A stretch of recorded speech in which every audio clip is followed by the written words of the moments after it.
Foram querer transformar o Bitcoin em Pix e olha no que deu. Este é o Visão Libertária, sua fonte de informações descentralizadas e distribuídas. Esse artigo foi escrito e narrado por Coreia com K, revisado por JJ Lieber. KYC, AML e agora AOPP. Essas siglas seguem todos os bitcoinheiros para onde forem. Mas calma, nenhuma delas é tão ruim quanto a RF ou PF batendo em sua porta à la Daniel Fraga, mas podem ser instrumentos para que isso aconteça. Vamos falar rapidamente sobre as duas primeiras e depois vamos dar atenção maior à última, que causou bastante alvoroço na última semana do mês de janeiro. Se você é uma pessoa que se importa com o que chamamos de OPSEC, que é um acrônimo para Operações de Segurança em inglês, sabe muito bem os problemas relacionados ao KYC e AML. Caso o espectador não saiba o que são essas duas siglas, vou explicar. KYC significa Know Your Customer, que na tradução livre para o português seria Conheça seu cliente. É um processo que normalmente as corretoras e algumas pessoas que compram e vendem Bitcoin fazem com o objetivo de saber se você realmente é quem diz ser. O processo é relativamente simples e envolve o envio de dados e fotografia dos documentos junto com uma selfie, para verificar a veracidade das informações. Normalmente isso acontece devido às obrigações escritas em um pedaço de guardanapo por um ente estatal, que acha que pode regular algo que foi criado para não ser regulado. A Receita Federal, também conhecida pela sigla RF, criou uma instrução normativa de número 1888, que salienta as obrigações de cada ente para transacionar bitcoins no Brasil. A instrução não informa detalhadamente o que precisa ser pedido, apenas diz que a empresa deve declarar todas as transações e, consequentemente, deve ter os dados dos seus clientes para tal ação. Caso os dados informados estejam incorretos, quem paga pelo erro é a empresa ou a pessoa que fez a intermediação. De maneira geral, a entidade governamental quer todo mundo declarando todas as transações que fizerem, ou seja, todas as compras e vendas de bitcoins.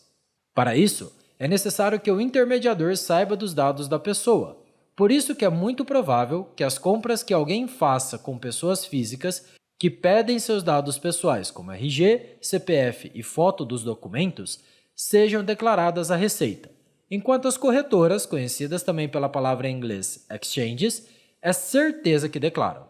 Já a sigla AML significa Anti-Money Laundering, um processo que as empresas fazem para garantir que seus clientes não estejam lavando dinheiro com moedas digitais. É um conjunto de normas que instituições financeiras de todos os tipos, não somente aquelas ligadas a criptomoedas, precisam fazer de maneira proativa para identificar e monitorar seus clientes, com o objetivo de evitar qualquer tipo de crime financeiro ou operações suspeitas. Além disso, os funcionários dessas empresas são instruídos e obrigados a relatar qualquer atividade desse tipo. No Brasil, os rabiscos estatais que definem as obrigações dos entes envolvidos são aqueles provenientes da Lei 9.613 de 1998, na qual salienta que as empresas devem identificar seu cliente e garantir que seu cadastro seja sempre atualizado, além de manter todos os registros das transações feitos nos últimos 5 anos. Logo, podemos perceber que a AML é um adicional ao KYC, mas nem todos que fazem KYC fazem a AML. Dentre todas as empresas do setor financeiro, os bancos são os que possuem a AML mais forte, pois além do que já foi destacado, ainda precisam verificar se a pessoa ou empresa possui compatibilidade entre o que transaciona e sua capacidade financeira. Isso mesmo, a instituição avalia se a pessoa está transacionando uma quantidade que vá além da sua capacidade financeira. Se eles acreditarem que aquele depósito que fez para comprar uma moto à vista é uma atividade suspeita, que vai além da sua capacidade financeira, sua vida pode virar um verdadeiro inferno. O COAF, sigla de Conselho de Controle de Atividades Financeiras, tem um prazo de 24 horas para avaliar se aquelas operações configuram lavagem de dinheiro. Para isso, eles avaliam as partes envolvidas, os valores, a forma como foi feito, os instrumentos utilizados e o maior absurdo de todos, a falta de fundamento econômico para aquela transação ocorrer. Se o grupelho estatal acreditar que aquela transação que fez é algo que está aquém da sua capacidade, pode simplesmente suspender a operação e o funcionamento da sua conta, além de lhe aplicar multas que podem ser muito acima do valor transacionado. Mas tudo isso são regulamentações referentes à moedinha estatal quando adquire ou comete o pecado de vender seus bitcoins. Porém, é neste momento que entra a sigla AOPP nessa sopa de letrinhas, que faz o caldo começar a engrossar. O AOPP, acrônimo para Address Ownership Proof Protocol, que em inglês seria algo como Protocolo de Prova de Propriedade de Endereço, é o ataque mais bem formulado contra o Bitcoin. Tudo começou quando o governo suíço pediu para que as pessoas que transacionassem nas exchanges do país provassem que aquele endereço de carteira era seu. Isso apenas afetava diretamente as pessoas que tinham comprado e vendido criptomoedas usando uma corretora naquele país, já que era de conhecimento do governo suíço que elas possuíam as moedas, já que qualquer empresa intermediadora desse serviço é obrigada a fazer o KYC. O AOPP é um jeito simples e automatizado de fazer com que as pessoas provem que aquele determinado endereço da carteira é de propriedade dela. Foram várias carteiras que implementaram essa parte do código em suas funcionalidades. Entretanto, a comunidade inteira do Bitcoin não foi apenas contra, mas execrou todas as empresas e seus desenvolvedores a retirarem essa funcionalidade. A Trezor, uma das grandes empresas de carteiras físicas multimoedas, até chegou a anunciar essa funcionalidade em seu artigo na CoinDesk, informando que isso seria benéfico para as pessoas. O link do artigo em inglês está aqui na descrição. De acordo com o texto, a empresa salientou que o AOPP tornaria as coisas mais simples e rápidas para os usuários retirarem seus saldos para um local mais seguro, como uma carteira Trezor. Não é preciso dizer que toda a comunidade do Bitcoin foi contra essa ideia, não é mesmo? As carteiras que implementaram essa funcionalidade cutucaram o ninho de vespas cibernéticas. Isso porque essa alteração vai de encontro a um dos ethos do Bitcoin, a sua soberania. Se ceder 1 milímetro sequer em direção contrária à sua soberania, não existe como parar o avanço dos tirânicos. A companhia ainda tentou argumentar no Twitter que não apoiar o AOPP levaria os governos a cercearem o direito das pessoas de retirarem e enviarem saldos para as corretoras, o que foi prontamente respondido por um bitcoinheiro conhecido por Guy Swan, salientando que isso não fazia sentido, dizendo que é como falar que você vai ter sua liberdade de volta se aceitar o que está escrito no guardanapo rabiscado pelos burocratas. Só para se ter uma ideia, o conteúdo que iria ficar exposto seria o nome e endereço de todas as pessoas que transacionaram. Imagine enviar dinheiro para uma pessoa e todos os seus dados, inclusive onde mora, fossem expostos. Isso é ou não é uma tentativa de transformar o Bitcoin em um Pix? Mas não foram todas as empresas e projetos de carteiras Bitcoin que foram a favor da implementação do AOPP. Os desenvolvedores da ZIUS disseram que preferem destruir o aplicativo ao oferecer suporte a qualquer coisa que seja prejudicial ao Bitcoin, como é o caso deste protocolo. O pessoal da Samurai foi um pouco mais descritivo no motivo pelo qual são totalmente contra isso, informando que essa funcionalidade prejudicaria a autocustódia, justamente porque, ao usar essa implementação, estaria legitimando o conceito de que a autocustódia deve necessitar de uma permissão ou conformidade de um ente superior. Além disso, ao aceitar essa atualização, a comunidade iria mostrar um sistema imunológico fraco, tanto dos desenvolvedores quanto daqueles que utilizam suas plataformas, sendo coniventes com elas.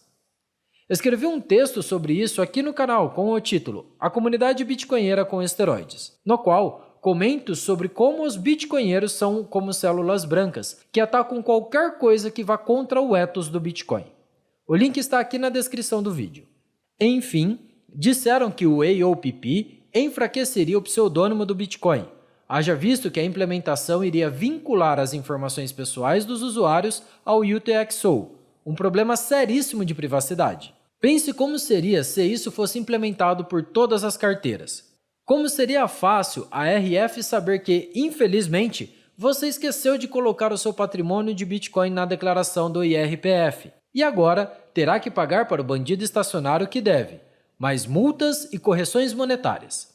Você pode ver um exemplo de como é fácil acessar essas informações no site da 21 Analytics, onde é possível encontrar os dados de maneira rápida e simples, basicamente utilizando uma API da empresa. O usuário Bitcoinese no Twitter, um conhecido bitcoinheiro gringo, relatou que isso é assustador. O link para o site está aqui também na descrição, para que você possa sentir a agonia que todos os bitcoinheiros sentiram. Para concluir, a Samurai disse que vai permitir que os usuários façam assinatura manualmente usando a chave privada. Porém, não irá de maneira nenhuma facilitar esse processo. Cabe ressaltar que o protocolo per se não é ruim. Ele apenas viabiliza um jeito simples, rápido e prático das carteiras ficarem em conformidade com as leis suíças, criando um padrão para todos os desenvolvedores. Mas o problema não é este. O problema é que implementá-lo abre as portas para que o governo influencie no desenvolvimento dos softwares de carteira de Bitcoin de código aberto. Por isso que é dito que a comunidade bitcoinheira é muitíssimo radical em alguns pontos. Abrir mão de descentralização para ter mais velocidade ou taxas menores? Nunca! Dar a possibilidade das pessoas terem seus dados expostos em transações? Jamais! Aceitar mandos e desmandos de governo para que a rede possa ser utilizada? Nem aqui, nem na China. A descentralização e segurança são a base do Bitcoin, coisa que nenhuma outra shitcoin é capaz de ter na mesma proporção que a moedinha laranja. Por fim, aquelas carteiras que tinham implementado o AOPP voltaram atrás e disseram que irão retirar essa parte do código, inclusive a Trezor, que também salientou que não fez a implementação por conta de pressão externa, mas porque realmente acreditou que isso seria benéfico para seus usuários. A empresa disse no Twitter que seu único objetivo era realmente facilitar aos usuários a retirada dos saldos das corretoras para suas carteiras, e que hoje reconhecem que existia mais mal do que bem essa implementação. O jeito mais fácil seria aceitar o AOPP, mas o fácil quase nunca é o certo a se fazer. O jeito correto de se resolver isso é o que aconteceu na Holanda, em novembro de 2020, quando o Banco Central holandês exigiu que tanto os usuários quanto provedores de serviço provassem que são donos daqueles determinados endereços. O que aconteceu? A exchange mais antiga do país, a Bitonic, acionou legalmente o Banco Central, contestando a sua resolução. Em maio de 2021, o BC da Holanda reconheceu formalmente as reclamações e revogou os requisitos de verificação da carteira, já que a entidade estatal nunca iria imaginar que uma empresa utilizaria o aparato estatal contra eles. O ponto importante aqui é entender que se a exchange não tivesse questionado as normativas do Banco Central do país e brigado na justiça por isso, talvez a revisão do processo, a conscientização sobre esses problemas e, consequentemente, o completo desmantelamento do conjunto de demandas não tivesse acontecido. Em suma, conforme o dinheiro de mentirinha dos governos desaparece lentamente, o Bitcoin se vê como a única ferramenta capaz de permitir transações privadas. É dever da comunidade proteger e garantir o seu futuro, aumentando cada vez mais a conscientização entre os indivíduos pertencentes a este grupo, sempre se posicionando contra, de maneira feroz e certa, as políticas e mecanismos que podem ferir os princípios do Bitcoin. Obrigado pela sua audiência. Se você gostou desse vídeo, clique no ícone de curtir abaixo e compartilhe o vídeo em sua rede social. Se você deseja ser notificado de outros vídeos, clique em se inscrever e depois no ícone da campainha. Até a próxima!